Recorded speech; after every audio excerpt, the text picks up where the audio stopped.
एक बूढ़ी अम्मा की दो बहुएं थीं, एक अनपढ़ और दूसरी पढ़ी लिखी। अम्मा अक्सर पढ़ी लिखी बहू को ज्यादा प्यार करती थीं और अनपढ़ बहू को केवल घर के कामों में ही लगाए रखती थीं।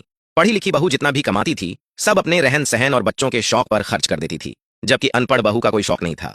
वह जो भी जेब खर्ची पाती, उसे अपनी गुल्लक में जमा कर लेती। पढ़ी लिखी बहू जब भी अनपढ़ बहू को गुल्लक में पैसे डालते देखती, तो उस पर हंसती और कहती, आज के समय में कौन गुल्लक में पैसे जमा करता है। समय बीतता गया। एक दिन सासू माँ की तबीयत अचानक बहुत खराब हो गई। उन्होंने फौरन पढ़ी लिखी बहू को फोन किया और कहा, बहू, मुझे इलाज के लिए पैसों की जरूरत है। पढ़ी लिखी बहू तपाक से बोली, माँ जी, मेरे पास तो कुछ भी नहीं बचा, और फिर अपने सारे खर्चे गिनाने लगी। सास चुपचाप सुनती रही और फोन रखकर बैठ गई।